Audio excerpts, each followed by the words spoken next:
folks. I am so excited to join all of you today. My name is Danielle Moody, and I am the host of Woke AF and co-host of Democracy-ish. And I'm excited to sit down with my friend Touré to talk about his new fantastic book that you guys all should be buying right now. Clicking the link in the video to get the book right now. Nothing Compares to You, an oral history of Prince. Touré, this has been 15 years in the making. And you talk to musicians, girlfriends, producers, all of the range of people who have had different relationships and investments with Prince. After you have birthed this baby, I want to ask, before we even dig into the book, how do you feel? Wow, that's a great question. I mean, it is the culmination of like 15 years of work that started with a magazine that's no longer with us called Icon asking me, do you want to go and do a cover story on Prince? And this was fairly late in his career. I think I was the only person, because there were a group of us who went to Paisley Park. I was the only person who had a cover story. There was someone from Vibe there. They did not have a cover story. Other significant magazines inside the book. And this was when he was going by the symbol and not by his actual name. This was when he was saying to reporters, you can't record the interview, you have to write it down. And I had an audience with him that was maybe 30 to 40 minutes long, but it wasn't enough for a cover story. It didn't feel sufficient. It didn't feel like I got to know him. It felt very surfacey. We talked about Michael Jordan and the Bulls because they were on top then. We talked about his basketball a little bit, but for the most part, it was like, this is not enough. A cover story, you have to start to get to know the person.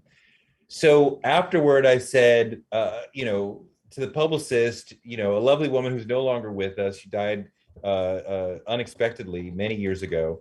And I said, Leslie, can I email him a few questions? And this is in the early days of email when the names were long and the email looked like crap. And she said yes. And I emailed him 10 questions. And I don't know why I didn't keep that page, because he emailed back in Prince speak using to for TO or TOO, using U for YOU, and all in Prince. And he answered about 7 of the 10 questions. So 3 of them he ignored. And the 10th one was, will you play basketball with me? And he said, anytime, brother. That was the answer. And I was like, oh, well, I'm not letting this moment pass. And when my photographer went to Minneapolis to shoot him, I went with him with a basketball. And I'm just dribbling the ball at the photo shoot, like, what's up? You said anytime. Here I am. Let's go. And, I was just poking the bear. Like, what's up? You said, yes, let's go. Let's go. And then when he said to one of his assistants, yo, bring out my sneakers, I was like, oh my God, this is about to happen. Oh my God. Like, this took a turn from like me just saying, what's up, to him being like, get my sneakers. Like, oh my God. And please tell me that there is video somewhere. Oh no, he wouldn't even let my photographer shoot still photographs of it. There is no and the photo shoot, I started to see a little bit more about who he really was. He was very funny. He was very witty. He was very quick. Definitely conspiracy theory-ish, like saying things about Ronald Reagan and like doubting, did he actually have Alzheimer's? They wanted him to be, he was like, they want him to be quiet because he knows too much. So he sort of would say things like that. And then we ended up going around to the soundstage at Paisley and playing one-on-one. He had a black scoop neck top, black bell-bottom pants, ready for the stage, but then he took off his black boots, put on these Air Force One high tops, and we're playing ball with my basketball. And it was such a thrill. And you saw a different sort of person because the sort of mask dropped off and you saw real Prince, competitive, boy, I'm gonna get you, I'm gonna beat you, you know, like clearly like had played basketball, loved basketball. He had a form in terms of the dribbling and his form as a shooter that was like, I do this. I'm not a pickup Yeah, artist. I'm not Like, playing games. Like I I'm not actually playing. I I, ball. I'm going through the legs. I'm going behind the back. I look like a ball player. He kind of, in terms of the way he moved his body, the way he shot, he looked like Steph Curry. Think about like that flow, that sort of form, like excellent form. Um, What was you his know, trash talking like? Give us a tidbit of something you remember of some hot shit was coming out of I his mean, mouth. I can't remember this. Well, there's a story I can get to where something he specifically said. I can't remember specific words, but it wouldn't be like a phrase, a whole sentence. It would be more like a phrase of like, you know, I'm gonna get you, like, you ain't getting this, you know, like I'm gonna got you, I got you, like stuff like that. It was definitely immediate trash talking. I mean, I think some people will trash talk when they're playing ball or pool or spades or whatever, and some people won't. He was like immediately with the trash talking. Um, so where it really got heavier with the trash talking, we started playing 2-on-2, right? Because we played 1-on-1 for about 20 minutes, and then we played 2-on-2, me and him against my photographer and Morris Hayes, his keyboardist. And Morris Hayes was really tall, so that added a whole other challenge. And Brits is short, but just being around him, you didn't think of him as short because he had this sort of aura and this way about him that you didn't think like he's short. You just it reminded me of this Mikhail Baryshnikov quote, like on stage I can be as tall as I want. And like it Mm-hmm. just never, I just never thought like, oh, he's so short, he only comes up to here on me. Like when you meet short people and you're like, like that just didn't occur to me while I was with them. And so this is the period when you couldn't use his name. You weren't supposed to call him Prince, and they kind of told you before you showed up, like, don't call him Prince. Like he will be upset, and like I don't know what will happen, but he'll be upset. So I passed the ball to him at one point because he makes a move, he gets open, he's even more open than he knows, and I passed the ball to him, and he doesn't know that it's coming, and it's coming like right for his face because I'm like trying to make like a good pass, and I'm like, oh my god, the ball's gonna hit him. Like in a millisecond, I think I'm like, the ball's gonna hit him, it's gonna hit him in the nose, he's gonna bleed, like, oh my god, it's gonna be a mess. So I yell out, Prince, like to let him know that it's coming, but you're not supposed to call him Prince. So then I caught myself, and it's more like, and so the ball does not hit him in the face. It misses him, and it goes out of bounds. He goes and gets it himself. And as he's bringing it back, he's giggling and he's kind of pointing at me. And I'm like, what's so funny? And he goes, you didn't know what to call me. And he like loved that I was like off balance and like out of sorts with like what, and ultimately it's like, you know, you could call him Prince, you could call him Purple Rain. He was doing that to fuck with the record labels. Like he didn't really care what the And like if people. you were with him to be Yeah, calling him by his name. if you loved him, he didn't care. He didn't trip on what name you used. Now, there was never any reason to use his name because he was always the center of attention. So it was never like you had to get his, you know, like I use your name because you're paying attention to him. He was always the center of attention, at least when I was around him. So that was the beginning of all this. Interviewed him again briefly, got a little bit more, interviewed folks in Minneapolis, interviewed some people in the band, got a nice sense of him. And over the years after that, got to know more and more people who were in his world. They're giving me interesting comments and thoughts and understandings of him. And it just kept blossoming and blossoming. And I just did a podcast about him called Who Was Prince? And when that was coming to an end, I was like, I have enough for a book. And let me see what I can do. And I rearranged the podcast information, got more people. Hey, you know, can you introduce me to your friend? Can you just, you know, you do an interview and you're always like, can you introduce me to anybody else? And everyone's like, yeah. And like one becomes one more, becomes one more, becomes 10 more. And this book sort of grew into a life of its own. And one more thing for this first question, you sort of try to puzzle what a life is Mm, all mhm, about. And there mhm. are key moments in the life that you try to fill in.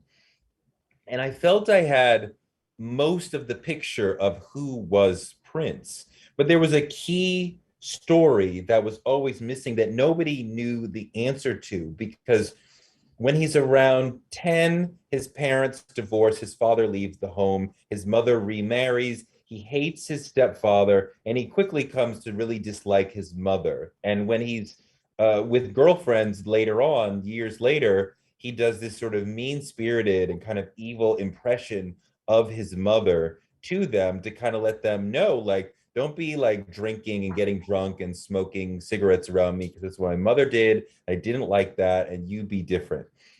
He leaves his mother's home to go live with his father, Big John Nelson, right?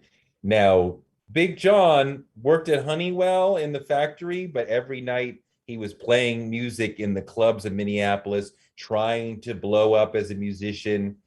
They say his sound was very abstract, avant-garde jazz, kind of like Sun Ra, kind of like Thelonious Monk, but not quite as catchy as them. Um, and I was always like, why does he leave Big John's house? Because he loved John and admired him.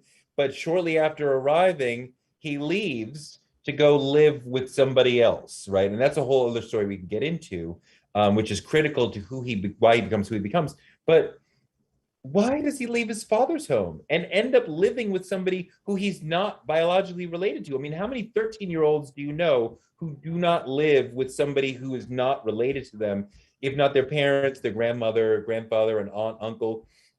Very, very few.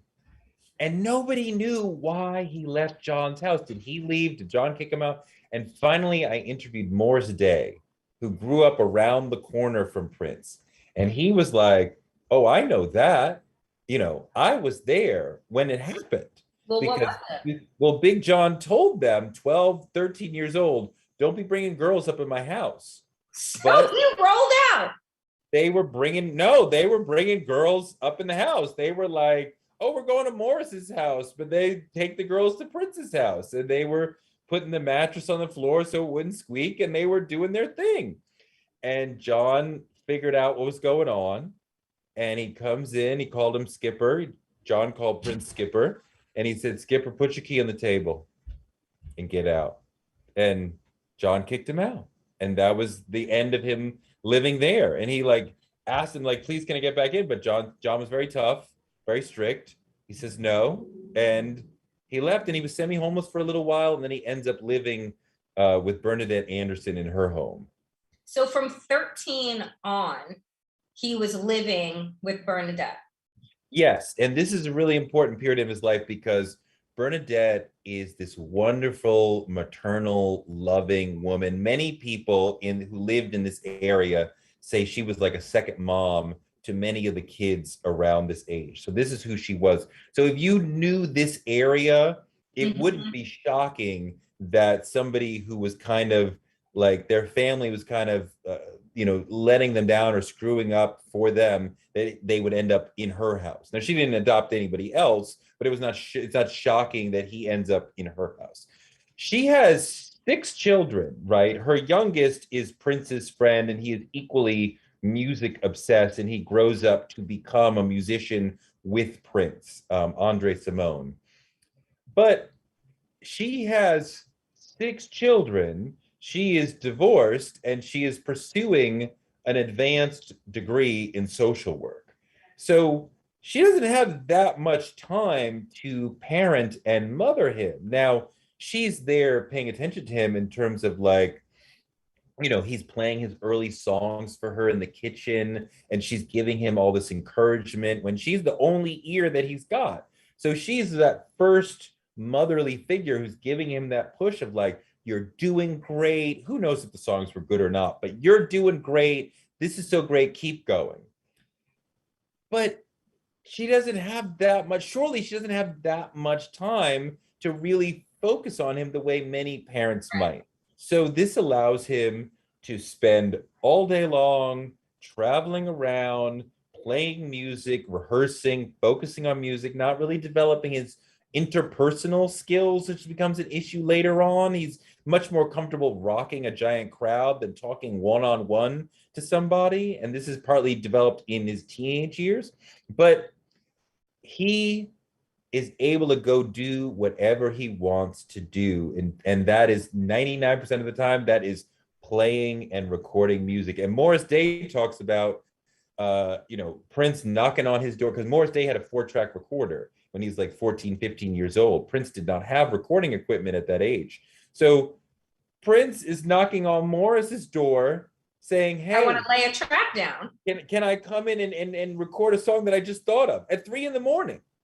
Like when I was 13, my mother was not 14. My mother was not letting me run around to somebody else's house at 2, 3 a.m, but like, Bernadette's like, hey, I'm doing the best I can. And this is what the boy wants to do. So that's just, she is an important step in Prince becoming Prince, because she's letting him do what he wants to do.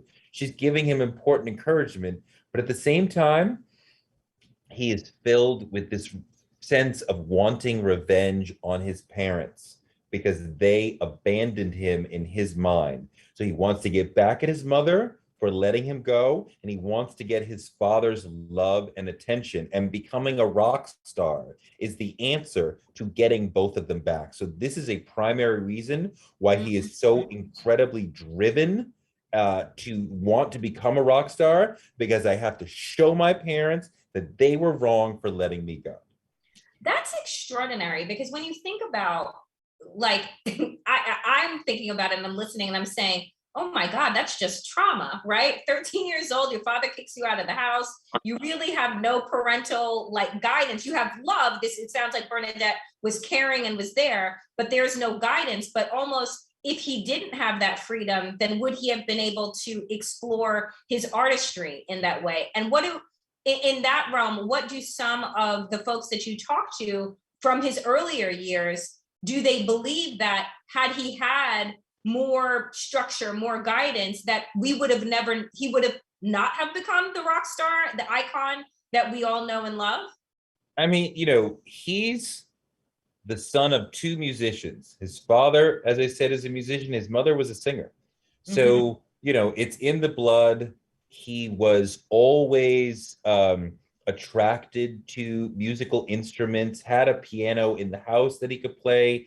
And as well, his mother talked about, when he would go into a department store with her when he was little, 3, 4, 5 years old, if they saw a keyboard or a piano, he was there. If he wandered away from her and she didn't know where he was over in the music department with the keyboards and the pianos, right? So he was always attracted to that. It's always hard to do counterfactuals about like, what if this did, like, right, what if this right. did? But like the environment that he had in terms of wanting to get revenge on his parents and having a very loving parent who, like functional parent, real parent, who was letting him do whatever he wanted to do. This is a big reason why he became the person he became. But he was also incredibly talented and incredibly hardworking and really good at saying, what am I not doing that well? And zoning in on that and changing it rapidly. There's an early performance where he's with Des Dickerson and Andre Simone, one of his first performances where they're playing out, and it's really bad. And Des is comfortable on stage, Andre's comfortable on stage, but by all accounts, Prince was not comfortable on stage. He was not very good as a performer, and it was clear to everybody. And he had enough humility, even as a teenager, to say, I'm not doing X well enough. Let me figure this out and zone in on it and develop it and master it and become extraordinary at it. And, within a couple of years, he was a monster on stage, just as he was a monster with every instrument. It's even funny to think about the fact that at one time he didn't have the kind of stage presence that we know of Prince. It didn't matter if you were fortunate enough to see him in concert or watch him perform, on television. It just there was something so magnetic, like a magician, like understanding like how to hypnotize an audience. What are some of the elements that you think that stand out in terms of that learning? Like, what did he do in order to, was it just, he just kept performing in front of people? Like, what was some of the training that he put himself through to get to that enormity? This is a person who rehearsed constantly. If you were in rehearsal with him, when you take a break, he doesn't take a break. And when the rehearsal ends, he goes home and he rehearses some more. And you see in some of the footage that's come out since he passed, rehearsing in front of gigantic floor to ceiling mirrors. And we know that he spent a lot of time, watching James Brown, watching Little Richard, watching Jimi Hendrix, watching Sam Cooke, on and on and on. So everything that he's doing on stage is hyper practiced, right? And like he watched himself doing these little things, the faces and the hand gestures and the moves and in the mirror and practiced them over and over and over. So, I mean, like, which is to take away nothing from the genius stage performer that he became. But it's not like I just felt the spirit and just went with it. And I'm sure he becomes genius enough to get to that place. Sure. But this is a victory of talent and super hard focused work. And you see an example of it too in Morris Day, right? And this is part of the genius of Prince as well, that he was able to see things that people could do and bring them out of them and raise them up. And he does this in himself. People from who went to high school with him are like, later would say, when did he get the personality injection? Because he was not considered like the cool guy in high school, right? Like he was a nerd in high school, but then he would get into his music realm and everyone's like, the guy's a monster. He can play everything. He can play it great. He can write, like, oh my God. But this is a person who knew how to develop himself, how to see what he couldn't do well, and to make himself able to do that really, really well.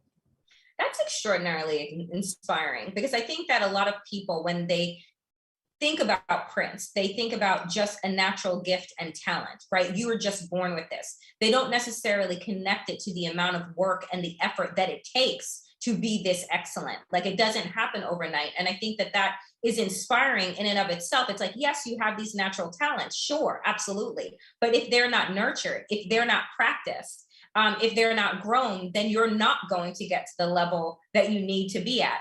I mean, here's one thing, right? Because Prince lives in Bernadette's house until he's about 17, 18. Around then, he meets Chris Moon, who owns a local recording studio. And he very quickly is like, hey, Chris, can I get keys to the studio? What's up? And Chris gives him a set of keys to the studio. And he's basically living in the studio at that point. And I'm sure that he's spending all day and night. At night, they would like move some stuff out of the way and rehearse. But like, I'm sure he's spending every possible hour figuring out what every button and knob does. Because when he's a full-fledged performer, from the first album, he's performing every instrument. He's producing himself. He didn't engineer himself, but he probably could have. His technical and musical knowledge is extraordinary, and he's playing the guitar, the drum, the keyboard, and everything else at an elite global level. It takes years and years to master one of those things. And he's mastering, yes, he's mastering several of them by the time he's, a late teenager to early 20s. What do you think Touré was, and it sounds like all of it, right? But when you're looking at the timeline of Prince's life and you're kind of plotting these points, what was the tipping point? What timeline of his life was the tipping point into the Prince that we will now know, as the icon, as the rock star? When does that actually happen? At what point? That's an interesting question. There's a couple of answers to that question, I think. I mean, I think, gaining the drive to get back to his parents is critical. Um, Getting the record deal is critical. And from the beginning, he's like, I'm going to control this thing. Earth, Wind, and Fire, legendary group, super hot at that time. The label was like, we want, one of them to produce your album. This is going to be great. And he was like, no, that's not what I want. That's not the sound I'm going for. And his first two albums are fine. There's good stuff there, not the towering musical achievement that he would do later. When he gets to Dirty Mind, he says, I'm going to shake this up. I'm going to shock people. I'm going to wear women's clothes. I'm going to wear, lingerie and heels and all these sorts of things. And the label was like, what? No, this is too much. This is not because they want to market it. And they're like, we don't know how to market this. What can we do with this, right? I mean, now there's at least a consciousness that we should be accepting. People can wear whatever they want. We must have respect for transsexuals and these sorts of things. At that point, like, a man wearing women's clothes was shocking, and people were clutching their pearls. And and he was like, "That's exactly what I want." And that album garnered a lot of attention from people, so that propels him upward another step.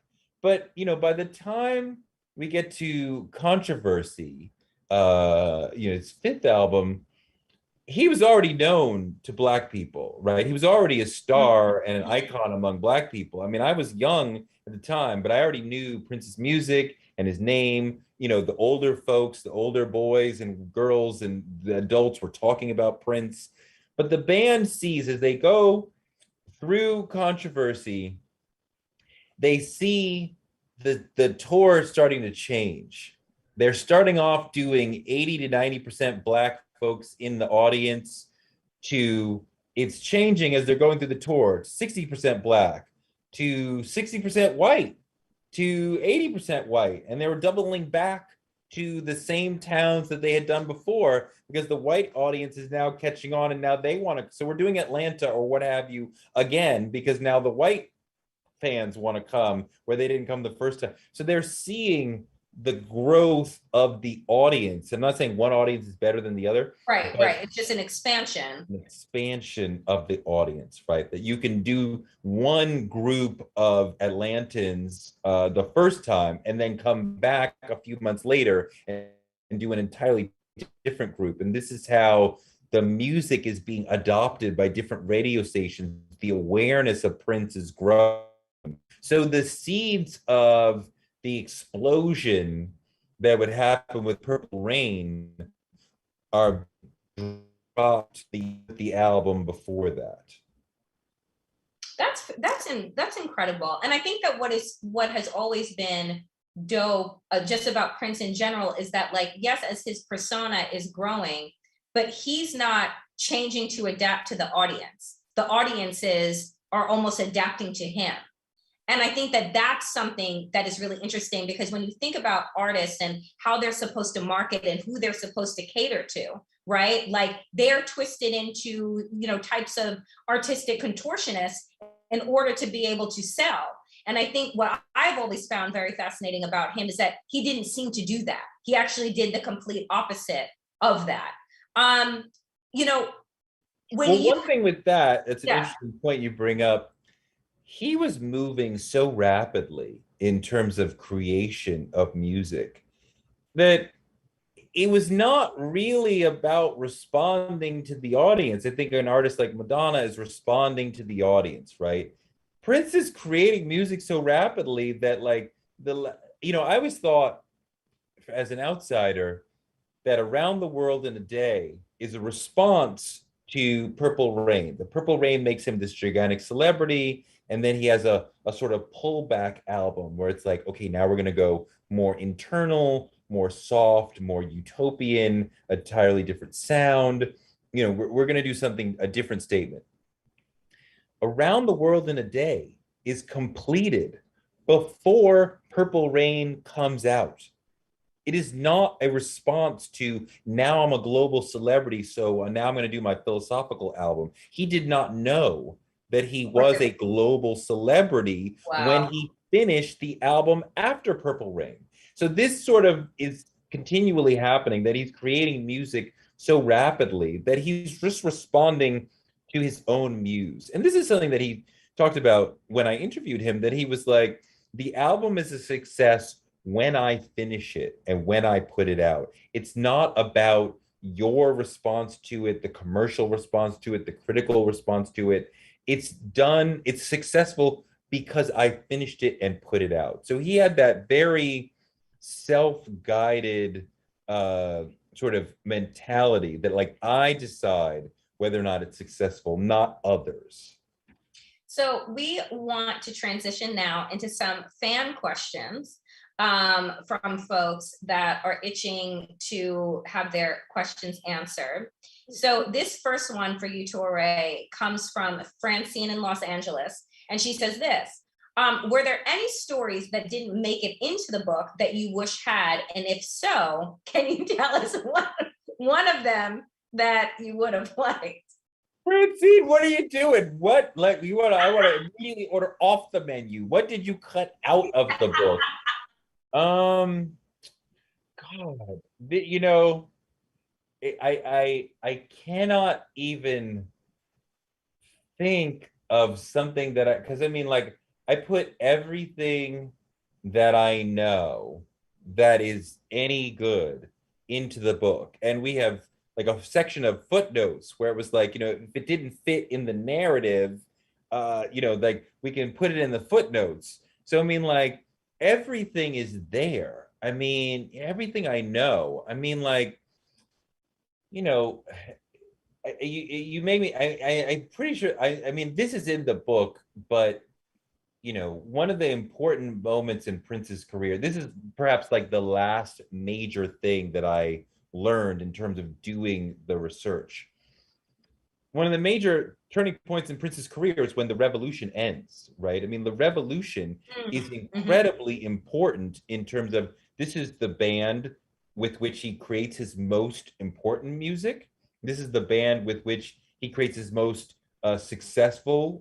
commercially successful music. This is his most fruitful period, creatively and commercially.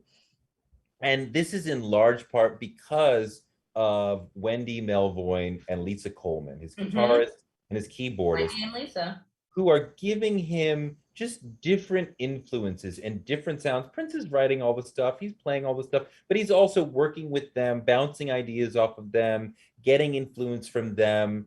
Around the World in a Day is completely inspired by a song by Wendy's late brother, who went to Prince and was like, I wrote this song. What do you think of it? And he was like, I love this song. I'm going to build an album around it.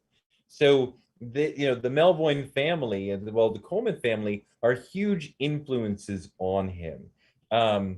So why does it end? I didn't really understand why it ended until people started explaining. There was another group, because Prince had all these other groups that he was giving music and giving direction to, called The Family. And The Family breaks up because one of the co-lead singers gets his own solo deal. So The Family, he's got Prince has all these people who worked in The Family. He didn't want to leave them or fire them, or just say, like, sorry, I have nothing more for you to do. So they are embraced into the Revolution tour band, right? Which is touring the world at this moment. For the folks in the Revolution, they're like, suddenly the stage seems very crowded. There's all these people. And and they weren't here when we were here, and there was nobody out there. So now they're getting to roll with us when, you know, we're doing arenas, when before it was tiny little shacks that we were doing or what have you.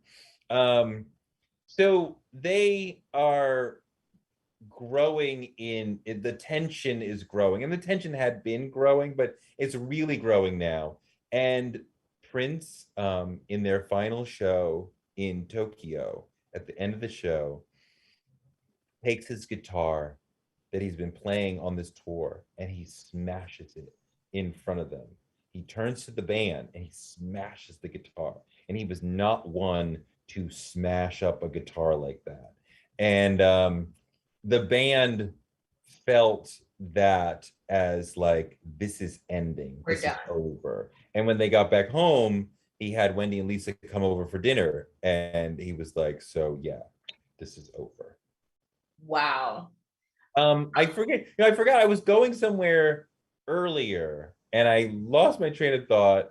But I remember what I was saying was just that Morris Day was a drummer with Prince when he was a teenager. Apparently, he was a very good drummer.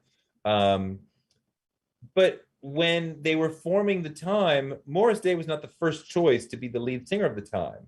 And when the first choice didn't work out, Prince was like, Morris, what about you? Why don't you do it? You can do it. And Morris was like, no, I'm a drummer. Like, I don't know, like, how to, like, no. He's like, yeah, you could do it. And he encourages him and he brings him out front and he teaches him how to do it and what to do. And he sort of shapes and molds Morris into the super cool, badass front man who we came to know as one of the great front men of the 80s. And Prince did this sort of thing, this sort of transformational thing for Morris, for himself, for many people around him. So you see sort of his ability to sort of see somebody's potential and bring it out of them. He did it for himself. He did it for Morris. He did it for other people as well. Awesome. All right. A question from Scott in Philadelphia, Pennsylvania. How surprised were you to learn about Prince's multiple personalities? Hearing this for the first time, I suppose it all makes sense, but I still find it so fascinating. Super, super interesting to discover that. I had no idea. That was another thing that, like, I had done 15 years of research. Nobody had ever said anything like that. And when that thought was first brought to me, was like, really?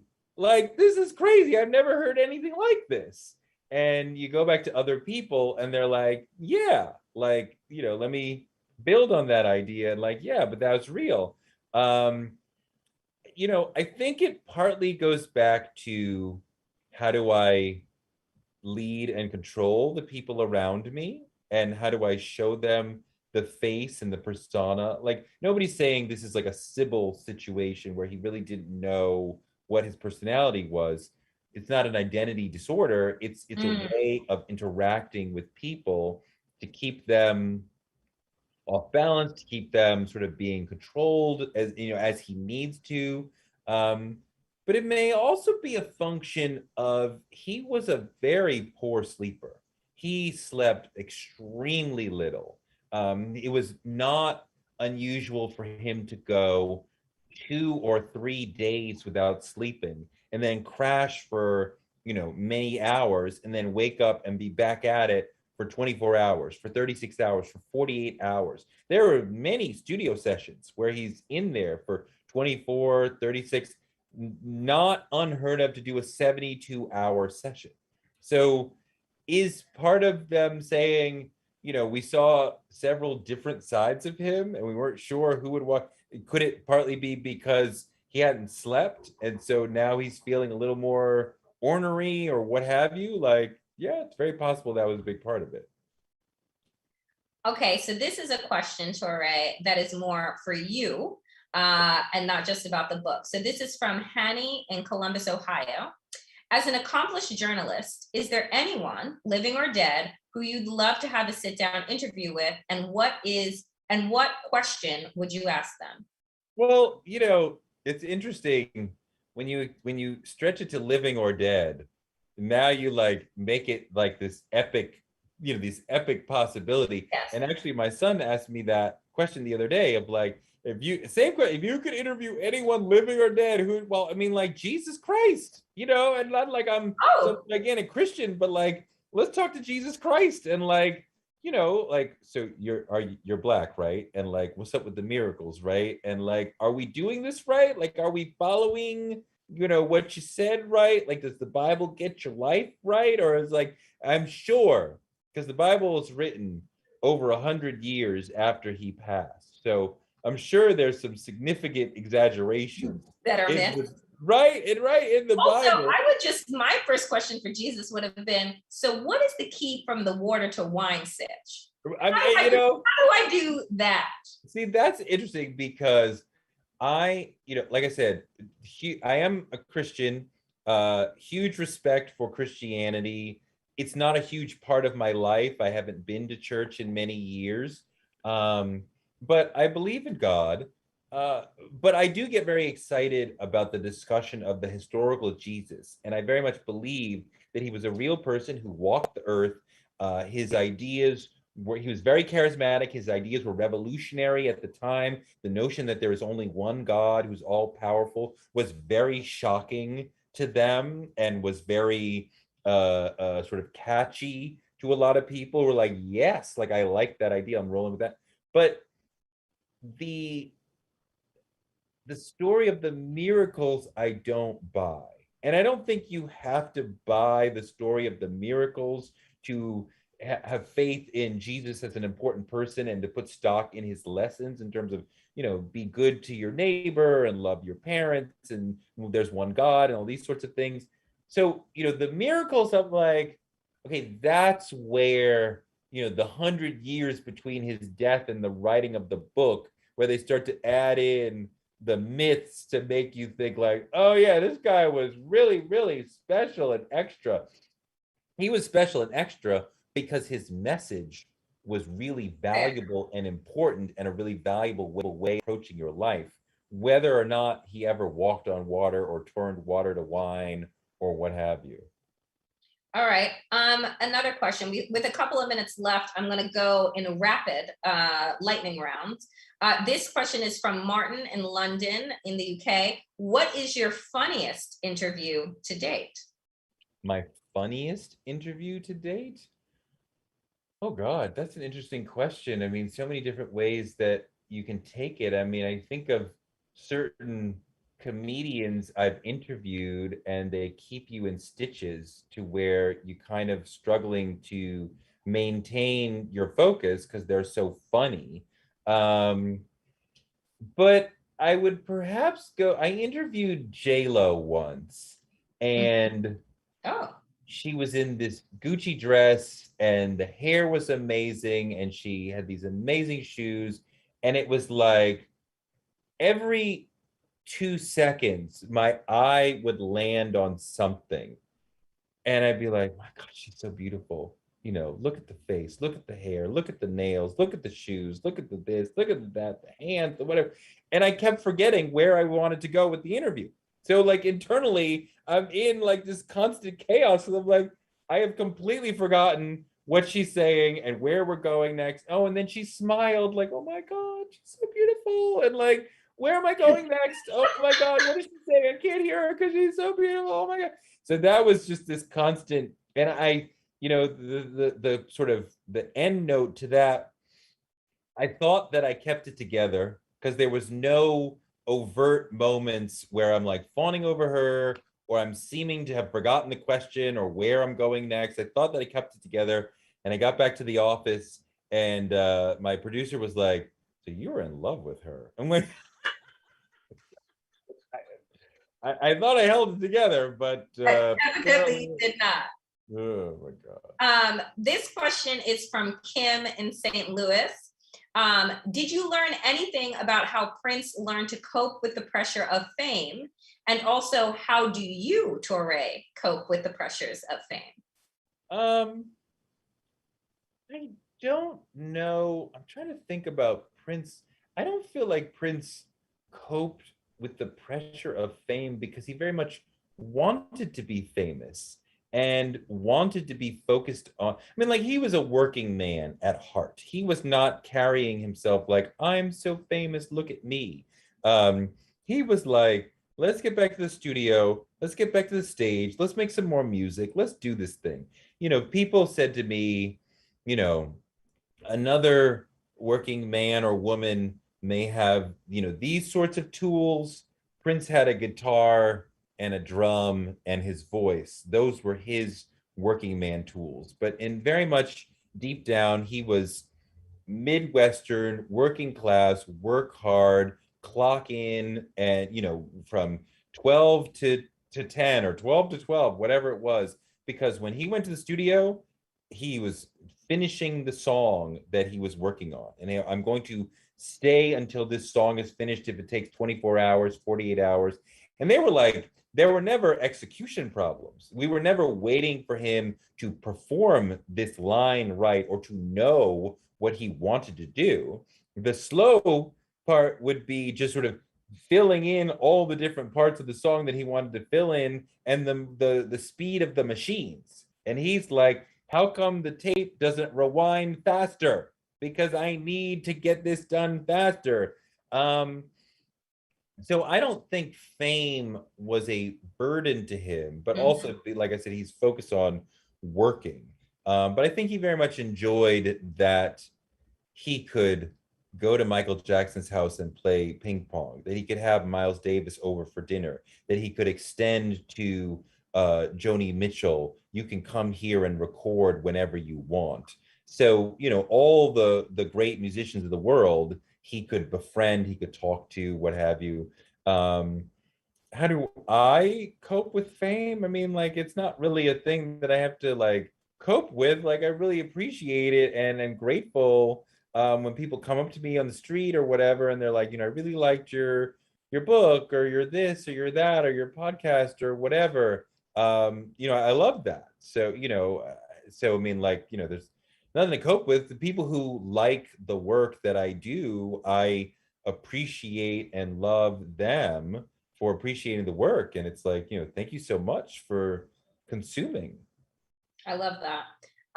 Eric from South Haven, Mississippi asked this: did you always know that you, Touré, wanted to be a writer?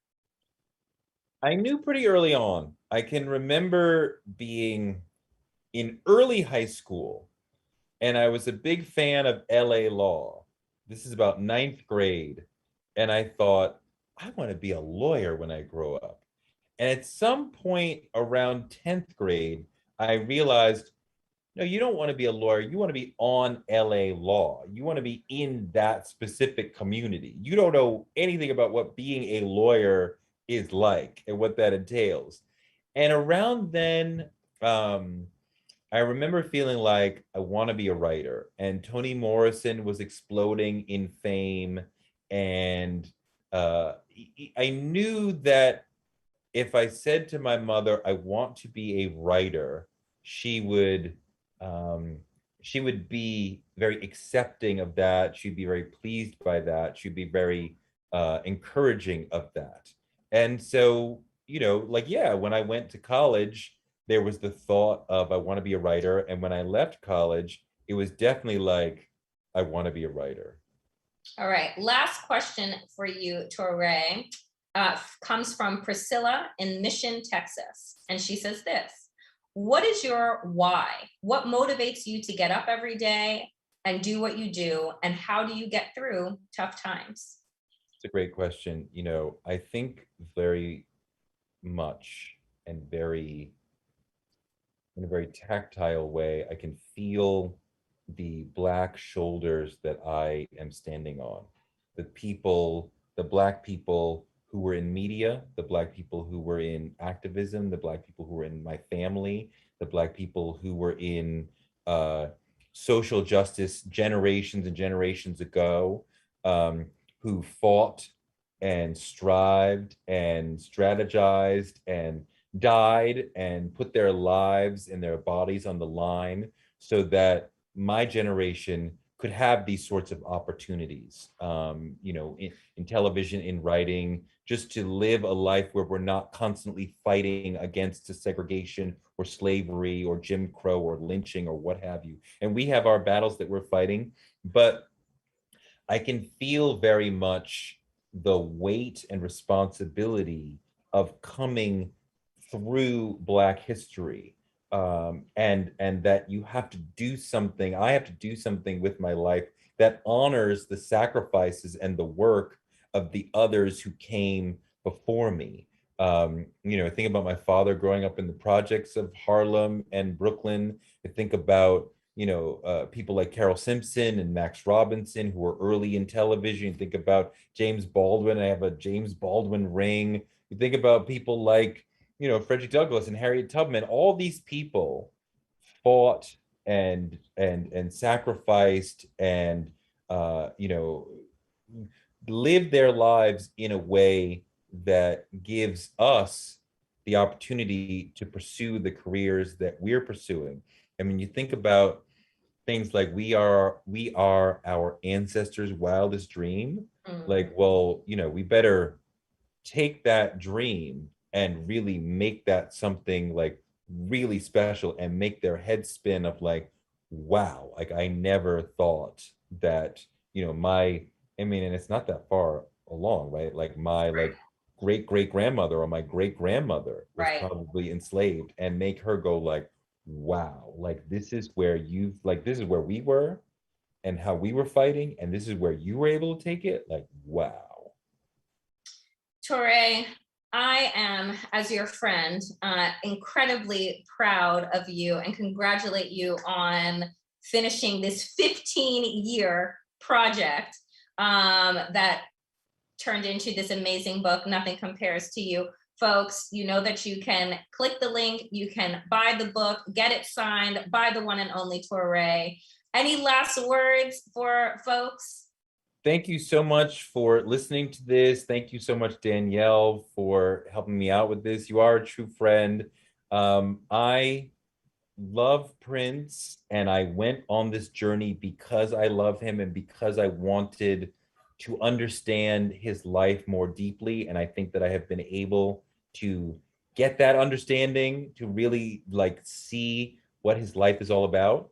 And I think if you read this book, you will have a greater understanding of the scope and the arc of his life and why so many things in his life played out the way it did. Well, thank you for doing the research so that we can all learn a little bit more about our icon, Prince. Thank you. Thank you, everyone, for tuning in. Greatly appreciate you.